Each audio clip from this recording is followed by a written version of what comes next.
যুবসাথী প্রকল্পের অনলাইনে আবেদন শুরু হয়েছে। কিন্তু সমস্যা হচ্ছে এখানে ওটিপি আসছে না। তাহলে ওটিপি না আসলে কিভাবে তোমরা অনলাইনে আবেদন করবে? এবং কোন সময়ে ফর্ম ফিল আপ করলে ওটিপি আসতে পারে?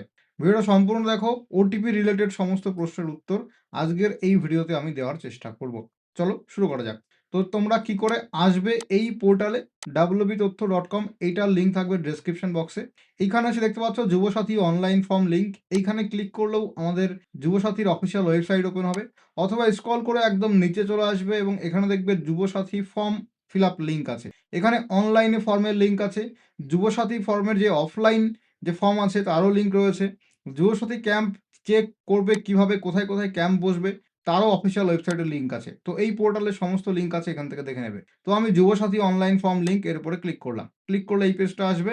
এইখানে যে ক্লিক টু অ্যাপ্লাই, বাংলার যুবসাথী ক্লিক টু অ্যাপ্লাই, এখানে ক্লিক করব। ক্লিক করার পর এখানে ডকুমেন্টের ডিটেলস দেওয়া আছে, এই সমস্ত ডকুমেন্ট আপলোড করতে হবে।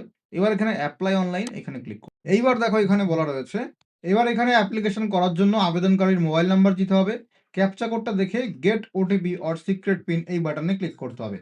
এবার এখানে বলেছে নতুন সিক্রেট পিন অথবা ওটিপি তোমার মোবাইল নাম্বারে সেন্ড করেছি, যে মোবাইল নাম্বারটা আমি এখানে দিয়েছি সেই মোবাইল নাম্বার। তো এরপরে ওকে অপশনে ক্লিক করব।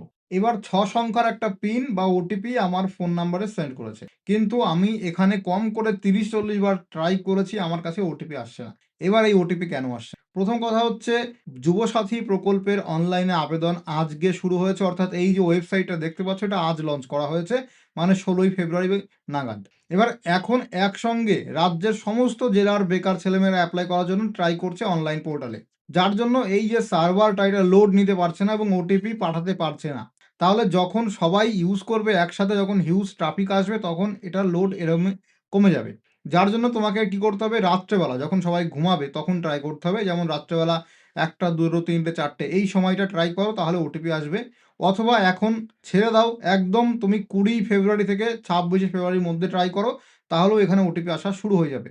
যেহেতু আজ লঞ্চ করা হয়েছে, যার জন্য এটা এরকম প্রবলেম করছে, পরবর্তীতে এটা সঠিক হয়ে যাবে। ঠিক আছে? তো এটা হচ্ছে ওটিপির সমস্যা। এখন কেউই ফর্ম ফিল আপ করতে পারছে না অনলাইনে।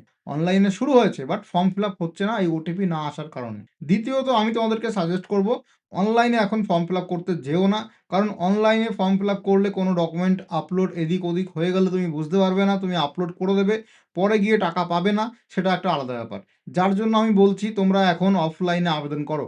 এই যে 15ই ফেব্রুয়ারি থেকে 26শে ফেব্রুয়ারি ক্যাম্প চলছে, তোমার বিডিও অফিসে গিয়ে তুমি অফলাইনে ফর্মটা জমা করো।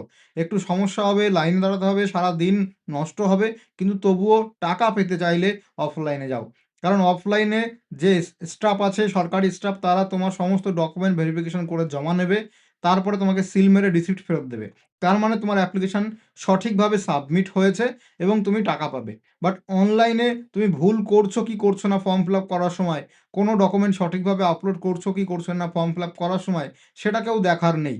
কিন্তু অফলাইনে তোমার সমস্ত ডকুমেন্ট চেক করেই তারা জমা নেবে। তাই এখন অফলাইনে আবেদন করো, এখন অনলাইনে কোনোভাবে আবেদন করো না। এবার বলি, অনলাইনে ফর্ম ফিল আপ করার সময় ডকুমেন্ট কি কি লাগবে।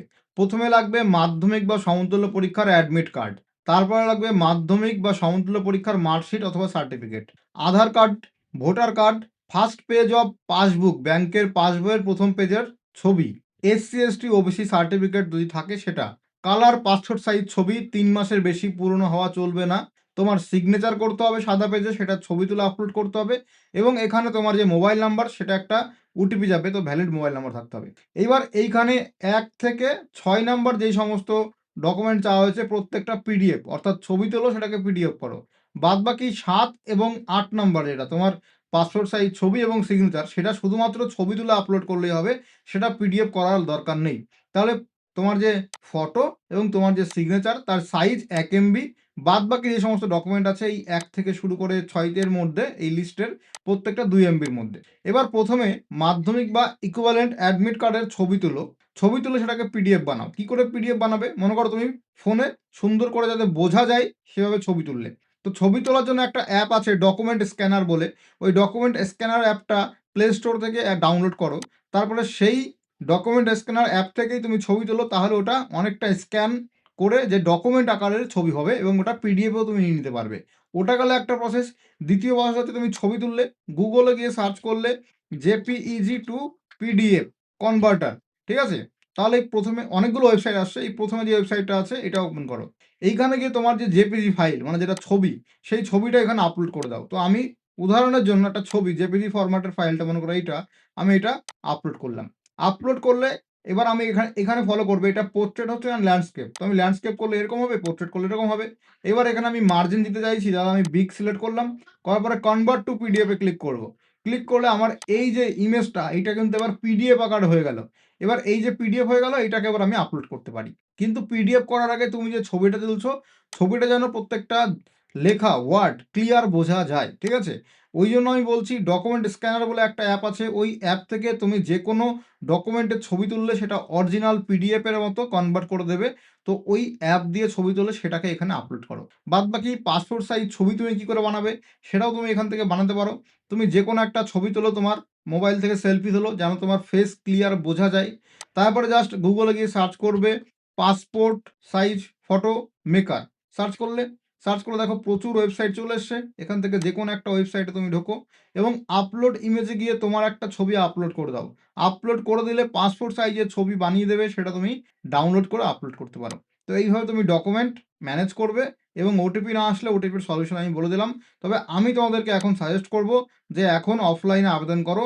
কারণ এখনই অনলাইনে আবেদন করো না। সেক্ষেত্রে টাকা পাওয়ার চান্স অফলাইনে আবেদন করলে সবসময়ই বেশি থাকে এবং অনলাইনে আবেদন করলে ভুলভাল ডকুমেন্ট আপলোড করলে তোমার কিন্তু টাকা পাওয়া নাও পেতে পারো। এটা কিন্তু মাথায় রেখে তোমাকে অনলাইনে অ্যাপ্লিকেশন করতে হবে।